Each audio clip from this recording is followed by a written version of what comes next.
Jésus-Christ a transformé de l'eau en vin. Mais surtout, Jésus-Christ a multiplié du pain et du poisson. Le poisson est donc important pour l'alimentation, important pour un pays. Or, depuis un certain temps, l'affaire Congelcam et les poissons pourris inquiète. Quel est ce pays où on peut retrouver au marché des poissons pourris sans connaître la provenance, sans dire qui est responsable? Les Camerounais sont en danger de mort. C'est facile de venir nous dire 6 prisonniers sont morts à Bamenda de suite d'intoxication alimentaire. Mais les produits que nous importons, et surtout les produits halieutiques, sont très dangereux. Et aucun État ne peut être négligent au risque de créer une véritable crise. Le 19 juin, à Kribi, on a retrouvé 1337 cartons de poissons pourris. Ce poisson est sorti du port. Ce poisson a même été commercialisé. Et puis, ce poisson avait déjà changé de couleur. Ce poisson avait une odeur de WC. Ce n'est qu'après cela qu'on a saisi ces quelques cartons. Et on a dit qu'on partait les détruire. On partait les incinérer dans une zone non loin de Kribi, sur la côte balnéaire. Sauf que ils ont fait semblant de mettre des rubans de sécurité pour détruire cette marchandise avariée. Mais cette marchandise, curieusement, on a vu encore des personnes venir ramasser ces cartons, aller avec cela dans des maisons ou aller les revendre au marché. Pourquoi n'a-t-on pas détruit cela? Pourquoi n'a-t-on pas protégé ces populations-là? Et qui a importé ce poisson? Là, on ne donne pas de nom. Et pourtant, dans tous les médias camerounais, on ne vous parle que de Congelcam. Comme si Congelcam était le seul importateur de poissons. Que non. Il y a des importateurs de poissons qui sont là. Et y compris des membres du gouvernement. Comme j'ai dit, les Ketchakoutes. Et il y a d'autres qui sont en train de tirer des ficelles. Et qui font venir du poisson avarié, les balances sur le marché. Cela, on ne les expose jamais. On ne vous dira jamais leur nom. On préfère les cacher.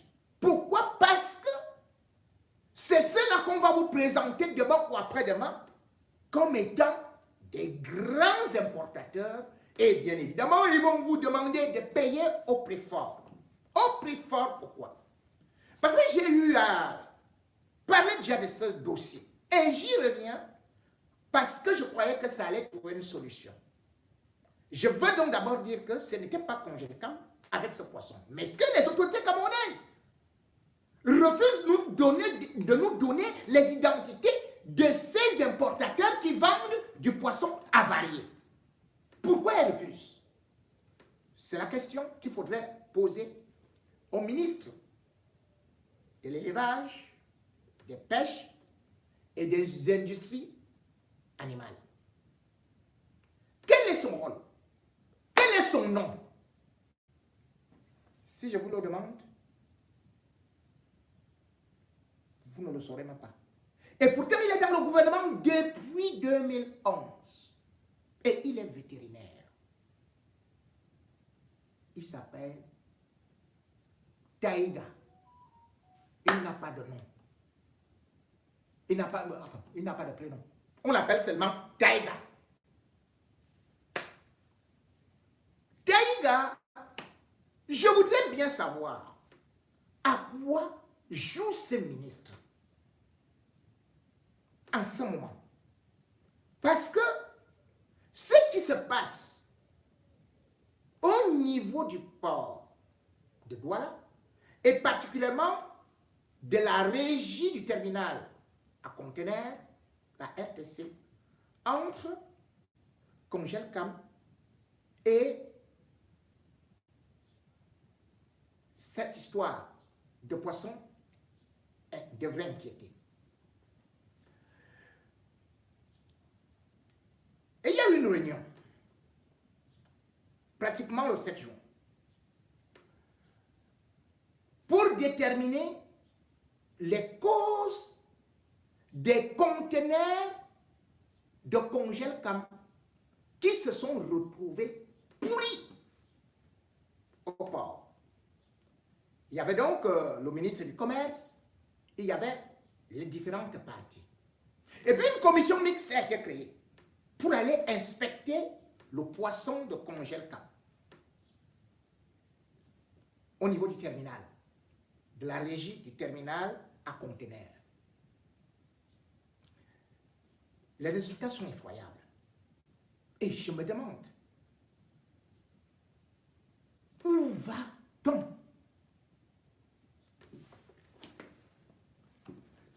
« 465 conteneurs de poissons pourris. Et je ne vois pas la CRTV en faire des dossiers. Mais c'est quand même très grave. Vous connaissez le nombre de personnes qui mangent le poisson? Tout le monde, ou presque. Vous connaissez ce que le poisson pourri peut provoquer? Et qui en est le responsable? J'ai vu le PAD, en association avec la régie du terminal à conteneurs, faire des communiqués. Et ces communiqués m'ont interpellé.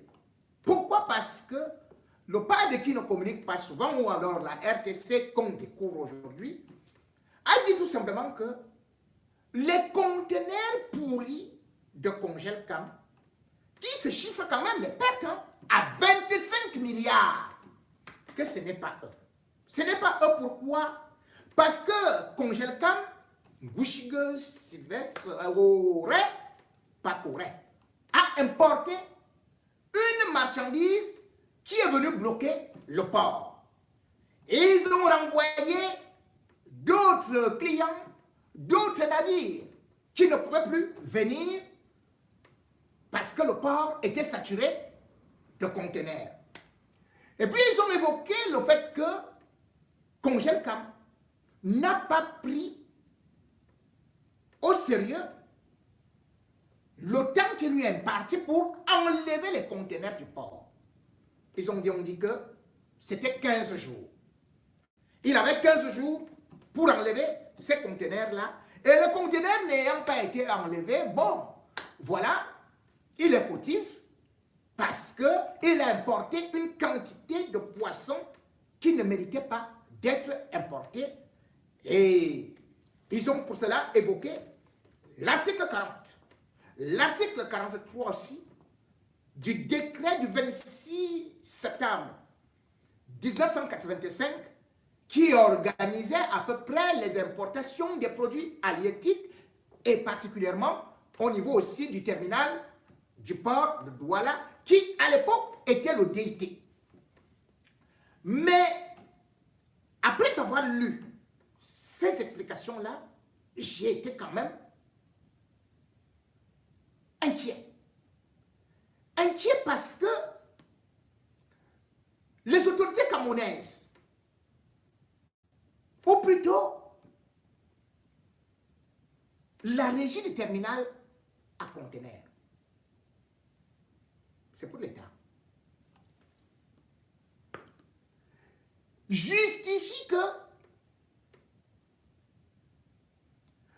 elle a dû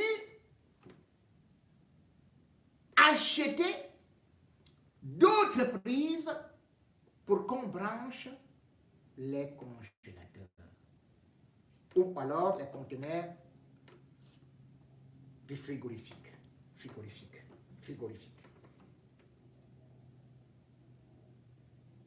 Mais cependant, moi j'ai lu le rapport qui a été dressé par les experts. Le rapport dit ceci, que quand les poissons de congèlement quittaient, de là où ils ont été achetés, ils étaient en bon état. Ils ont été embarqués, ils sont arrivés au port de Douala en bon état. On a prélevé les courbes de température. Les courbes de température étaient à moins 20 degrés Celsius. Mais lorsqu'on va maintenant récupérer les poissons, les courbes de température sont à zéro.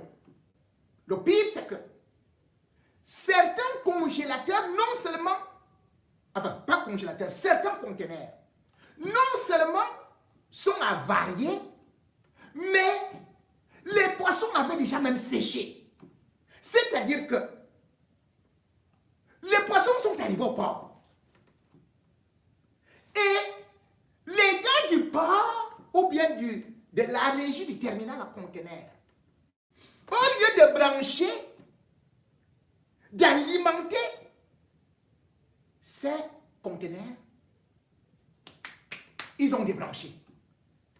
Ils justifient qu'ils ont débranché parce que ça avait déjà passé l'heure, ça avait déjà passé le délai imparti. Ou peut-être qu'il manquait quoi, je ne sais pas.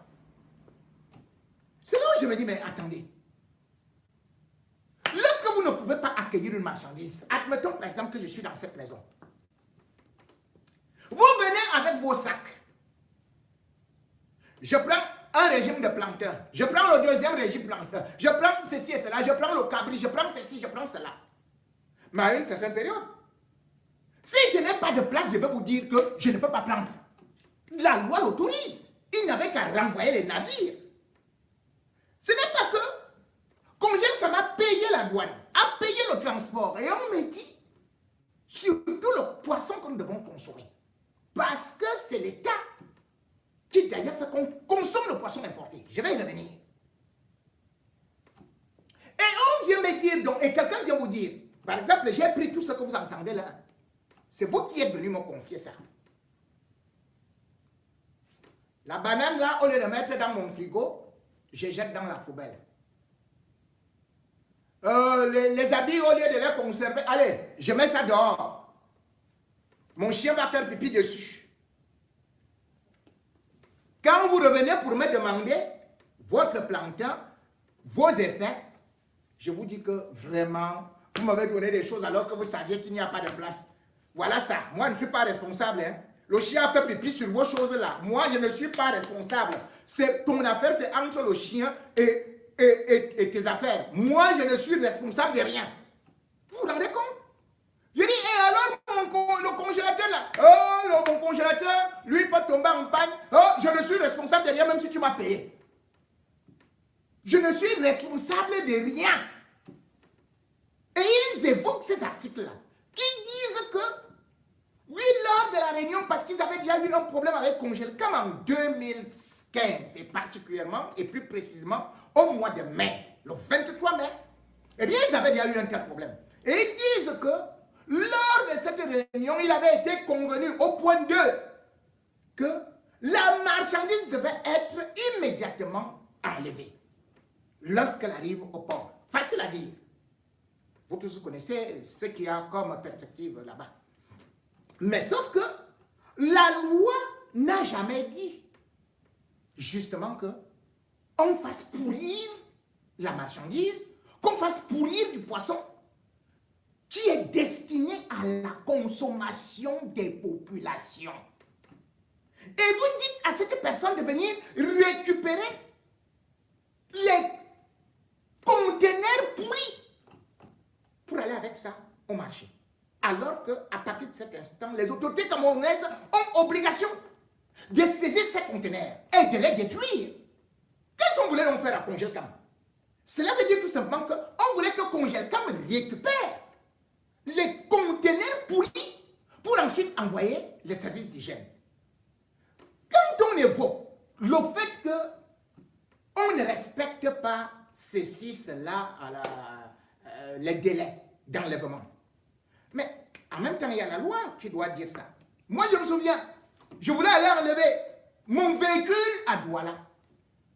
Au lieu d'une semaine, j'ai traîné 2 semaines à Douala. Je suis reparti la 3e semaine. Je suis reparti. J'ai presque fait 1 mois. Et l'affaire des connaissements, alors, c'est la totale. Et la loi dit ceci. Si une marchandise ou quelque chose passe 6 mois au port, justement à la régie du terminal à conteneurs, eh bien, vous pouvez mettre cela à la vente aux enchères. C'est tout ce qui est prévu. Ce n'est pas que vous devez détruire. Vous devez faire que... Mais à peine la marchandise est arrivée, vous décidez de débrancher. Et vous dites que vous évoquez la loi. Et le pire, c'est que, imaginez si Ngushinga, qui avait que là-bas au RDPC, mettait ça en vente, qu'est-ce qui serait advenu? Combien de Camerounais seraient morts? Mais ça aurait été une guerre, une crise. Et qu'est-ce qui devait arriver plus tard? Certainement, on allait fermer Congelcam. On allait peut-être enlever son immunité. On allait même le jeter en prison. Donc ces gars, vous avez le pouvoir. Vous êtes avec votre Ngushinga là-bas. Réglez vos choses. Si vous voulez déjà prendre le poisson et ne donner qu'à Ketcha Kourdes et l'autre bande de l'autre côté là. Mais ne punissez pas le peuple camerounais. Jusque-là. Parce que tout ce qui est dit là, quand je vois ça, je me dis, mais où est-ce qu'on est en train d'aller? Regardez. Pendant le Covid, l'État du Cameroun, hein, parce que je parle du gouvernement là, parce que quand un ministre prend la décision, le ministre Taïga, parce que moi je ne connais que un truc qu'on appelle Mouni Taïga. Je ne savais pas que quelqu'un peut s'appeler Taïga. Le ministre des chiens, des chèvres et des lapins, c'est ça qu'il a étudié à l'école. Bon, maintenant il dit qu'il connaît aussi parler du poisson. Le gars est venu. Je vous évoque cette histoire-là parce que c'est incroyable. Il avait confisqué au port 400 conteneurs toujours de Congelcam. Et à cette époque, j'ai rigolé parce que vous connaissez le motif. Il disait que le poisson de Congelcam avait le Covid. Yeah! Le poisson a le Covid. Vous avez entendu ça? On veut dire que, monsieur le ministre, pourquoi le poisson a le Covid? Il dit que le poisson là vient de la Chine. Mais attendez. Mais c'est vrai que ce type-là élève les moutons, mais jusqu'à avoir lui-même le cerveau de mouton, il a confirmé ça. Droit dans les yeux que le poisson a le Covid. Parce qu'il vient de Chine. Or, même en Chine, là, le Covid a commencé à Wuhan. Même quand on faisait les tests, on avait déjà même fait des tests sur le poisson et on avait vu que le poisson ne peut jamais être atteint de Covid. On avait même fait les tests sur l'hippopotame. On a vu que ça n'avait jamais... Mais le Cameroun était devenu le seul pays au monde qui avait confisqué 400 conteneurs de poissons que le poisson avait le Covid. Non, Paul Biya, tu vas me faire. Le ministre a soutenu ça. Comme l'autre qui parlait des chauves-souris. Vous-même, vous savez que les chauves-souris, il y a beaucoup, 500 000. Nous avons compté les chauves-souris.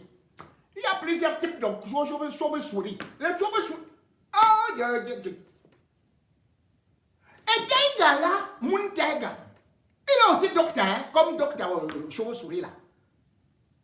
Donc, vous voyez, quand je critique ce gouvernement, mais soyons sérieux. Moi, j'ai eu à critiquer Gouchingue avec Congelcam sur le fait qu'il soit à la fois grossiste et vendeur en détail. Mais là, vraiment, est-ce que c'est à lui la faute? Ce n'est pas à lui la faute. Moi, je suis là pour la justice et je suis là pour la protection des populations. On ne peut pas exposer des populations pour des petits calculs et vengeances politicards des politiciennes. Ce poisson est resté presque 4, 7, voire 6 mois au port. Pourquoi ils n'ont pas débranché? Vous savez ce qu'ils avaient calculé? Parce que la loi dit qu'après 6 mois, on vend aux enchères. C'est comme ça qu'ils voulaient récupérer le poisson de Congelcam. Aller vendre aux enchères. Finalement, c'était gros, tellement gros que le ministre du Commerce et le ministre et le Premier ministre, John Wood, ont dit on va le piéger ailleurs. On va le piéger ailleurs. Et on avait laissé qu'il sorte ce poisson-là. Vous avez donc pu garder 400 conteneurs pendant près de 6 mois. Et finalement, on a même demandé que tu dois venir nous payer le surplus et machin. Et tout. Sauf que le Premier ministre a dit que non. Justement, il y a une loi. Si quelqu'un garde longtemps la marchandise au port, il y a ce qu'on appelle, je crois, surtaris. C'est-à-dire que on vous met une taxe. C'est comme, comment est-ce que je peux appeler ça? C'est une sanction. Donc, vous devez payer cette amende-là. Donc, chaque importateur qui ne sort pas sa marchandise avant, eh bien, il est soumis à ça. C'est comme la fourrière. Quand on met votre voiture dans la fourrière, eh bien, si vous ne l'enlevez pas vite, vous allez payer les jours qui s'ajoutent. C'est comme ça que ça fonctionne au port. Comment les gens s'ils veulent déjà nous dire que dès que la marchandise arrive, si tu n'enlèves pas ton poisson, allez, on débranche. Même pas que le premier jour, hein, c'était déjà débranché. Ils n'ont même pas branché. Après avoir accueilli cela. C'est quoi ça? Comment vous pouvez faire des choses comme ça? Et tout ça, c'est parce qu'ils ont programmé. Hein? Pourquoi est-ce qu'ils ont programmé? Moi, je voyais ça venir. Et voilà pourquoi est-ce que, avec Ketchup, je vous dis, cette femme est très dangereuse. Le 21 juin 2021, le ministre Muntega, voilà, enlevez Moun. Le ministre Tega avait organisé une réunion qu'on parlait de comité d'évaluation pour mettre en place les nouveaux hommes d'affaires sur l'exploitation du poisson. J'avais applaudi. Sauf que le 4 juillet 2021, il avait déposé cela à l'Assemblée nationale. Quand ça arrive à l'Assemblée nationale, en ce qui concernait le budget de l'État, pour 2022, c'est là où on découvre que le gouvernement, selon Muntega, doit encourager les nouveaux hommes d'affaires uniquement dans la filière poisson. Et il évoque dans le rapport que le Cameroun a un vrai problème parce que Congelcam détient le monopole. Et c'est écrit noir sur blanc, il faut casser le monopole, il faut casser Congelcam. Au lieu donc de casser le monopole, Puisque bien évidemment, d'autres sont là. Si vous vous importez beaucoup et l'autre, si vous avez beaucoup d'argent, vous n'allez pas empêcher. Nous sommes dans le libéralisme, nous sommes dans un système capitaliste, nous sommes dans un système où si vous avez des moyens, votre entreprise fleurit. Point. Il avait déposé ça à l'Assemblée. Quelques temps plus tard, on va se rendre compte que pendant leur réunion, ils vont dire que les nouveaux hommes d'affaires doivent seulement rester dans le poisson local. Donc, on va donner de l'argent aux gens pour faire l'investissement du poisson local. Et ils étaient en train de dire que parce que le Cameroun importe plus de 150 000 tonnes de poissons, le Cameroun a besoin de 500 000 tonnes de poissons, ça fait donc 100 milliards. Mais les 100 milliards, ça ne vient pas des caisses de l'État, ça vient d'un particulier. Mais le Cameroun n'importe pas les voitures, le Cameroun n'importe pas le blé, le Cameroun n'importe pas tous les habits qu'ils portent là, le Cameroun ne les importe pas. Même le vin rouge, Paul Biya boit jusqu'à, on parle seulement des milliards. Le pétrole même, le Cameroun importe. Mais c'est le poisson qui entre dans le ventre que vous dites que non. Il ne le faut plus. Comment on va donc procéder? Ils ont dit que il faudrait que on va faire que les nouveaux hommes d'affaires puissent faire la pêche. C'est le gouvernement qui a tué les pêcheurs camerounais et les chalutiers. Vous vous rendez compte? Le Cameroun compte 400 côtes, 400 kilomètres de côtes. Regardez tous les départements du Cameroun. Tous les départements du Cameroun ont les noms de fleuves. Comment le Cameroun importe donc le poisson? Tout simplement parce que ces gens du gouvernement ont préféré laisser les étrangers pêcher. C'est eux qui dirigent les côtes. Puisque seulement lorsque vous regardez entre 2015 et 2016, le Cameroun, il y a eu à l'image de 22 bateaux de pêcheurs clandestins. Eux tous sont étrangers. On pêche ce poisson devant le Cameroun. On le met dans les bateaux au Cameroun. Et tout le poisson pêché au Cameroun va à l'extérieur. Qui autorise ça? Quand vous arrivez au barrage Lompanga, il y a 6000 pêcheurs qui sont installés. Sur les 6000, 95% sont des étrangers. Ils pêchent là, et ils envoient le poisson à l'étranger. Et celui qui, lui, maintenant importe donc le poisson, puisque vous laissez que votre poisson qui est pêché au Cameroun à l'étranger, comme exactement le riz. Hein. Le riz camerounais va en Chine. Donc maintenant, ceux qui vont importer le riz pour les Camerounais, vous allez dire que non, ils ne sont pas des patriotes, ils ne sont pas ceci, ils ne sont pas cela. Pendant que vous tous ces gens du gouvernement, ne prennent et ne consomment que ce qui vient de l'étranger. Voilà donc la réalité. Si donc vous tuez, aujourd'hui, ils congèlent comme c'est en train de se passer, ils vont le tuer. Ils vont le finir. Ils vont l'assassiner, ils vont l'étrangler. Ça, je peux le lui dire. Hein. Moi, je connais les réunions qui se jouent nuitamment. Moi, je ne suis pas un défenseur du RDPC, mais je suis un défenseur de la consommation. Je ne suis pas dans vos complots. Vous ne pouvez pas, lorsque vous allez créer ça, 1, le poisson deviendra cher. 2, il y aura rupture sur le marché. 3, le détournement. Parce que vous n'allez donner cela qu'à vos petits amis pour soi-disant faire du poisson, la pêche et tout ça là. Puisque vous n'avez pas encore aménagé les côtes. Il faut commencer par aménager les côtes. Du Nyong, de la Sanaga, de ceci et tout. Vous n'avez pas aménagé. Vous accueillez le bateau. Vous le voyez là. Vous voulez dire que la gendarmerie ne voit pas. Vous voulez dire que le ministère de l'élevage n'a pas de gens pour contrôler. Hein? Mundiaga. Vous voulez dire que les autorités camerounaises ne voient pas ce qui est en train de se passer? C'est pour ça que je vous alerte. Parce que moi, je connais mon peuple. Je connais mes frères et sœurs. Tous les pays dépendent d'abord on défend d'abord le panier de la ménagère. Vous êtes là, oh, la sardine, même la sardine, la vient de l'étranger, non? Quand le FDPC veut faire campagne, vous achetez la sardine au Maroc. Quelle est l'usine qui fabrique les sardines au Cameroun? Et quelqu'un qui importe maintenant le poisson, vous dites que non, ce n'est pas ça. Nous voulons installer les nôtres.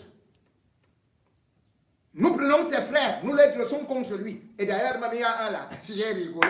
Il y a eu un journal là. Je crois même que celui-là, il doit être le frère, même le congé Cameroun. Il a été vraiment.